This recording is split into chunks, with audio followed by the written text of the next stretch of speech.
उम्रा करने गए अली मुर्तजा अब हिंदुस्तान वापस आ गए हैं, लेकिन इस पूरे सफर के दौरान इनके साथ कई तरीके का दबाव बनाया गया और इनको आतंकी संगठनों से जोड़ने का भी प्रयास किया गया। कुछ तो सस्ता लो, सब बढ़िया लो, इसमें क्या खास बात है? थोड़े में ज्यादा स्वाद, यही तो है इसकी खास बात। लेकिन इनके अंदर देशभक्ति और अपने धर्म के प्रति जागरूकता होने के कारण इन्होंने अपनी एक वीडियो जारी करी जो अब सोशल मीडिया पे काफी तेजी से वायरल हो रही है और उसी के कारण कहीं ना कहीं उन लोगों पर दबाव बना और उन्होंने इनका पासपोर्ट देकर वापस हिंदुस्तान भेज दिया। हमारे साथ अली मुर्तजा है। अली जी, क्या पूरा काम हुआ था? आप तो पाक काम करने गए थे और ये सब चीजें कैसे होने लगी? देखिए, मैं 26 तारीख में यहाँ से गया था, रोजे चल रहे थे, तो हमारे ये कहा जाता है कि जो रोजों के अंदर जो इबादत होती है वो सब 1000 सालों से जो बेहतर होती है। तो मैं इस नियत के साथ में यहाँ 26 तारीख को मैं यहाँ से गया था और 24 तारीख को मुझे यहाँ से जाना था, जो किसी कारणवश एजेंट नहीं कर पाया था, तो मैंने 26 तारीख को मैं यहाँ से गया। 2 तारीख तक मेरा वहाँ सब कुछ ठीक चला, अल्लाह का शुक्र है, मैं जिस नियत से गया था सब कुछ ठीक चला। 2 तारीख तक मैं ज्यादातर हरम में ही मैंने समय गुजारा, इबादत में मैंने गुजारा। 2 तारीख के बाद जब मैं होटल आता था तो मैं देखता था कि जो 3.5 किलोमीटर दूर था, मैंने क्या कि भी ये जो है बहुत गंदी आपकी ये व्यवस्था है, जिसकी आप सफाई नहीं करते हो, टॉयलेट साफ नहीं है, क्योंकि वहाँ पाक होना बहुत बड़ी इबादत के लिए है, तो पाक रहना के लिए तो टॉयलेट साफ होनी जरूरी है। तो उस संबंध में उन्होंने कई बार मेरे साथ में बदतमीजी करी, उन्होंने साफ नहीं की। मैंने उनसे क्या, मुझे कुछ व्यक्ति ने मुझे वहाँ बताया कि बलदिया नाम से एक जगह है, ऑफिस है, आप उसमें कंप्लेंट करो। तो मैंने एक, शायद मेरे याद आ रहा है, मेरे पास शायद स्क्रीनशॉट भी है, मैंने मेल भी अपनी मेल से मैंने बलदिया ऑफिस को की थी, लेकिन वहां से मुझे कोई रेस्पॉन्स वापसी में नहीं मिल पाया। उसके बावजूद मैंने फिर अपने एजेंट से संपर्क किया, उसने कहा कि भी मैं व्यवस्था कराता हूँ। उसने मुझे एक हाजी शहजाद नाम के एक आदमी का नंबर दिया, उसने बताया ये सहारनपुर का है, जो बाद में पता चला कि ये सहारनपुर का नहीं, ये रुड़की का रहने वाला है। इसने मुझे बताया, आश्वासन दिया कि जी मैं आपको सब कुछ ठीक कर दूंगा। 2-3 दिन इसने मेरे से बहुत मीठी मीठी बातें की। इसने कि आप मेरे साथ रहो, मैं जियारत कराऊंगा, आप अपना पासपोर्ट दे दीजिए। मेरे एजेंट ने इसका नाम सजेस्ट किया था, तो मुझे पासपोर्ट देने में इसलिए मुझे कोई परेशानी भी नहीं हुई, क्योंकि मेरे एजेंट ने मुझे कहा, मैंने उसको पासपोर्ट दे दिया। उसके बाद ये व्यक्ति मुझे जिहाद की बातें बताने लगा कि ऐसा करना चाहिए, देश में इस तरह के माहौल फैल रहे हैं, आपको क्या बातें बताई? उसने बताया कि जी जैसे सीए एनआरसी पे हुआ है, जुल्म हो रहा है, ये वो। मैंने कहा ये सब एक राजनीतिक विषय है, हमारा इनसे कोई लेना देना नहीं, ये राजनीति है, देश में चल रही है, कोई बात नहीं है। उसने मुझे कहा कि आप सीरिया चले जाइए, मैं आपको लड़ाका बना देता हूँ, वहाँ कमांडर बना देता हूँ, और मैं आपको जो है $50,000 पर मंथ दिलाऊंगा। मेरा बहुत बड़ा नेटवर्क है, मैं काफी समय से यहाँ हूँ, मैं 500-700 हाजी हर बार लाता हूँ, और जो मैं यहाँ के नए यंग लड़के होते हैं, जो काबिल लड़के होते हैं, करने गुजरने वाले लड़के होते हैं, मैं उनके लिए अपना पूरा सहयोग देता हूँ, मैं आपको भी दूंगा। मैंने आपकी सोशल मीडिया देखी, आप बहुत एक्टिव हैं देश में। मैंने कहा यार, मैं इन सब कामों में नहीं हूँ, हमारे यहाँ देश में लोकतंत्र है, हम इस चीज पर यकीन नहीं करते हैं, और जो देश में हो रहा है वो राजनीति है, हमारा राजनीति से कोई लेना देना नहीं है। उसने मुझे कई दिन तक ब्रेन वॉश करने की कोशिश की, मुझे टॉर्चर भी किया। उसने मुझे कहा, मेरा पासपोर्ट मेरे हाथ में आ चुका है, आप मेरी बात नहीं मानेंगे तो आप पछताएंगे, आप घर का मुंह नहीं देखेंगे। मैंने सोचा ये मजाक में कर रहा है, कि हो सकता है कि मुझे देख रहा हो कि भी ये कैसा आदमी है, मुझे बात कुछ ज्यादा कुछ खास पता नहीं पाई। लेकिन 5 तारीख के बाद मुझे 3-4 दिन बाद मुझे एहसास होना शुरू हो गया कि भी ये आदमी गलत है, और ये मुझे जो है गलत राह पे ले जा रहा है, जिसकी शिकायत मैंने अपने एजेंट से की भी, मैं तेरा एजेंट जो है मेरे साथ परेशान कर रहा है, जियारत के नाम पे मुझे कह रहा है कि तू सीरिया चला जा, मैं तुझे दुबई के रास्ते भेज दूंगा। मैंने कई सौ लोगों को भेज चुका हूँ, मेरा बहुत बड़ा नेटवर्क है। तो इसमें आप अकेले थे उस समय जब ये सारी बातें आपसे हाँ, की जा रही थी? या था एक इसके साथ में एक वहाँ का लड़का, इसके एक आजम नाम का लड़का रहता था, अगर वो मेरे सामने आए तो पहचान लूँ। बताया तो उसको भी सहारनपुर का था, लेकिन पता नहीं, इसने भी मुझे अपना सहारनपुर का ही बताया था, लेकिन बाद में मुझे जानकारी मिली कि इन्होंने जो मुझे इधर से मुझे टिकट देके भेजा था वो फर्जी टिकट था, डम्मी टिकट था 18 तारीख का। फिर इसने बताया कि तुम जा नहीं सकते हो, मैंने तुम्हारा फर्जी टिकट है, ये डमी टिकट है, पासपोर्ट मेरे हाथ में है, और तुम अगर मेरी बात नहीं मानोगे तो तुम्हारा इलाज कर दिया जाएगा, तुम्हें मैं फंसा दूंगा अगर तुमने मेरी बात लीक करी। मैंने कुछ लोगों से, जो 2-4 लोग थे, वो कहे भी हम भी नए हैं, हमें भी नहीं पता, हम भी तो पूछ पूछ के तुम्हारे पीछे पीछे ऐसे ही जाते हैं। 8 तारीख को इसने कहा कि अब तेरे पास में लास्ट ऑप्शन है, तू यहाँ से मदीना चला जा। और इसने मुझे कहा कि मैं तेरा टिकट और पासपोर्ट वहीं बात करूंगा तुझसे आके। मैंने कि नहीं तो मुझे दे। इसने क्या कि तू मेरी बात मान ले, नहीं तो तू मारा जाएगा, ये मैं तुझे फंसा दूंगा यहाँ पे। खैर मैं असमंजस में था, डरा हुआ भी था, क्योंकि मेरा एजेंट भी मुझे सपोर्ट नहीं कर रहा था। वो भी एक कह रहा था कि नहीं ऐसा नहीं, सब ठीक हो जाएगा, सब ठीक हो जाएगा, और वो उधर से टॉर्चर था। 8 तारीख को इसने मुझे एक बस में बिठा के मुझे मदीना भेज दिया।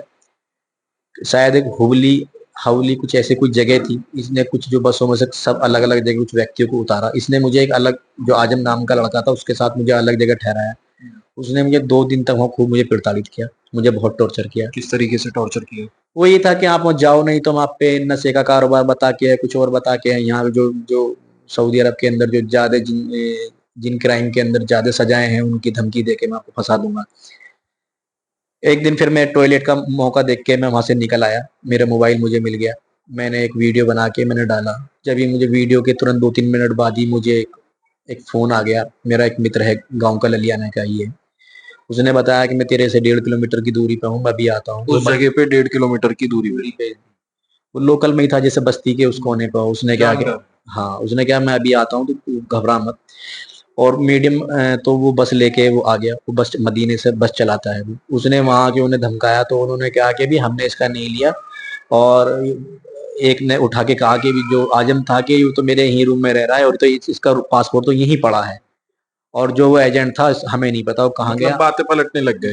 अच्छा, ये पता चला ये लोग कौन थे जो आपको बरगला रहे थे, आप पर दबाव बना रहे थे, टॉर्चर कर रहे थे? देखिए मेरी जो ज्यादा मोस्टली बात इस संबंध में मुझे जो करी पहले, वो हाजी जो जो शादाब था, क्या नाम शादाब ही है, हाजी, इसी ने मेरे से करी। बाद में ये 2 दिन मुझसे आजम ने को उसने मेरे ऊपर छोड़ा कंट्रोल करने के लिए। लेकिन ये खुदा का शुक्र है, पता नहीं किस तरह से परिस्थिति वीडियो के माध्यम से जब क्या ये लोग पाकिस्तान से जुड़े हुए थे? कहीं कनेक्शन कुछ था? सीरिया से बताया, लेकिन जो वहाँ जो कर्मचारी थे वो सब पाकिस्तानी थे।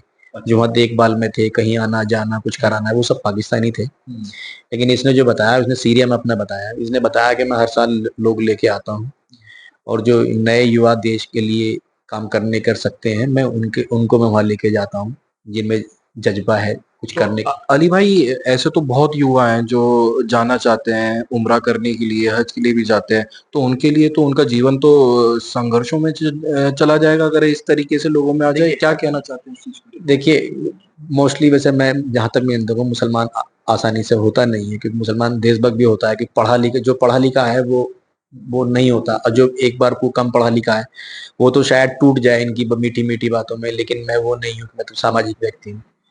और इन्हें मेरे बारे में कुछ ज्यादा कोई ऐसा नहीं, इन्हें पता नहीं था कि क्या मैं इस तरह का हूँ कि क्या मैं इनके खिलाफ आवाज भी उठा सकता हूँ।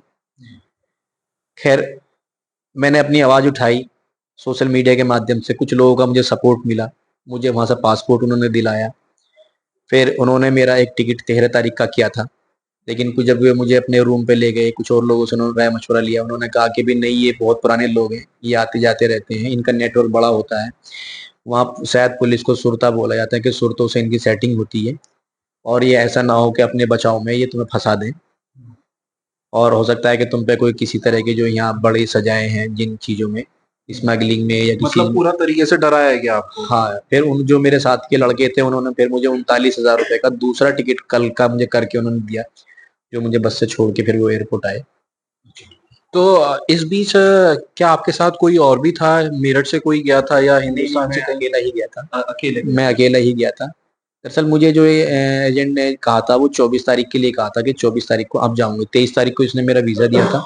24 तारीख को इसने मुझे भेजने के लिए कहा था। वो क्या परिस्थिति रही है या होटल या टिकट वगैरह ये मैनेज नहीं कर पाया। फिर इसने कहाँ से इसने ये टिकट मैनेज कराया ये। और इसने जो है उधर ये इधर से टिकट था उधर से आने का जो 18 का मेरे पास में रखा हुआ है वो डमी टिकट था, जो मुझे पता ही नहीं था, जो इमिग्रेशन वगैरह पे उन्होंने पूछा था। तो अब लेकिन मुझे वहां जाके जानकारी मिली कि मेरे पास पासपोर्ट भी मेरा नहीं रहा और मेरे पास मेरा टिकट है वो भी डमी है। मैं शुक्रगुजार हूँ उन लोगों का जिन्होंने मुझे बहुत कॉल किए वहाँ लोकल नंबरों पे, मुझे फ़ोन अच्छा आए। अली भाई, आपसे ये जानना चाहूंगा, भी आपने कहा कि वो लोग ये कह रहे थे कि देश की स्थिति ठीक नहीं है, सीए एनआरसी का आपने उदाहरण दिया, इसके अलावा भी कोई और बात बता रहे थे कि किस तरीके से माहौल खराब हो रहा है, क्या उनको लग रहा था जो वो आपका माइंड वॉश कर रहे थे, आपको सीरिया भेजना चाह रहे थे? देखिए, ये जो सामाजिक मुद्दे हैं, देश के मुद्दे हैं, जो यहाँ चल रहे हैं, जो संसद के मुद्दे हैं, वो जो मीडिया में आजकल चलता रहता है, कभी कोई सी न्यूज़, कभी इन्हीं मुद्दों को, इन्हीं न्यूज़ों को वो आधार बना के मेरा माइंड वॉश करने की कोशिश कर रहे थे। और मुझे ये उसकी बातों से मुझे पूरा यकीन है कि वो बहुत बड़ा है। उसने मुझे फॉर्च्यूनर, अपनी 10-12 फॉर्च्यूनर गाड़ी दिखाई वीडियो में कि देखो मेरे पास फॉर्च्यूनर है। उसने कहा मेरे पास पेट्रोल पंप है। उसने बताया मैं 250 करोड़ से ज्यादा की संपत्ति है मेरे पास में। अच्छा, ये कहाँ पर संपत्ति है उसकी, इंडिया में या बाहरी कहीं? इंडिया में। इंडिया में? ये इंडिया में उसकी है। वहाँ तो यहाँ हमने दिखाया कि देखिए मेरे पास मोबाइल है, देखिए ये रहा मेरे पास फॉर्च्यूनर है ये, और ये देखिए मेरे पास पेट्रोल पंप है, मेरे पास इतनी है, आज तक कोई नहीं है, आप भी ऐसे ही रहेंगे, आप भी ये करेंगे। मैंने क्या, ऊपर वाले का शुक्र है मेरे सर पे, मेरे 2 छोटे-छोटे बेटे हैं। मैं अपने आपको लगता है जैसे सीए एनआरसी की जब चर्चा चल रही थी, सदन में भी चली थी, तो उसके बाद एक दंगा हुआ था हिंदुस्तान में, खास तौर पे मेरठ में, तो उसका कनेक्शन कहीं ना कहीं इन लोगों से है और बाहर की ताकतों से जुड़ा हुआ है, आपको लगता है सर? देखिए, मुझे इतना सब तो मैं क्योंकि नहीं कह पाऊंगा क्योंकि मैं वहाँ डिप्रेशन में था, लेकिन उसने मुझे जो है सीरिया के लिए बहुत ज्यादा फोर्स किया। बाकी मुझे नहीं पता कि उसका कहाँ-कहाँ है, लेकिन मुझे ये महसूस होता है कि हाजी शहजाद का जो कनेक्शन है, वो सीरिया से मजबूत कनेक्शन है। और अब मैं यही कहूँगा कि उसकी सारे नेटवर्क को देख के जो मुझे समझ में आया, उसकी बातों से मुझे महसूस हुआ कि मुझे जो है अपनी सिक्योरिटी का एक बड़ा खतरा है। तो मेरी परिवार की सिक्योरिटी का बड़ा एक खतरा है। उसने मुझे मेरे व्हाट्सएप पे पड़ी हुई हैं, मुझे खूब गालियाँ भी दी। उसने कहा कि मैं तुझे आता हूँ, मैं तुझे फँसाऊँगा, तू जीवन भर बाहर नहीं आएगा। उसने मुझे बहुत कुछ कहा। मैंने उससे यही कहा कि अगर मैं एक बार इंडिया पहुँच गया, तो फिर तू कुछ नहीं कर पाएगा, भारत सरकार मेरे साथ खड़ी है। मेरे पास सब ऑडियो मौजूद हैं। उसने कहा कि तू जब सऊदी से जब पार ही नहीं हो पाएगा, तो तू कैसे जाएगा, मैं देखता हूँ। तो वो सब चीज़ें हैं। और क्या मांग करते हैं आप? बस मैं अपनी सिक्योरिटी की माँग करता हूँ और इसकी जाँच की जाए हाजी सज्जाद की।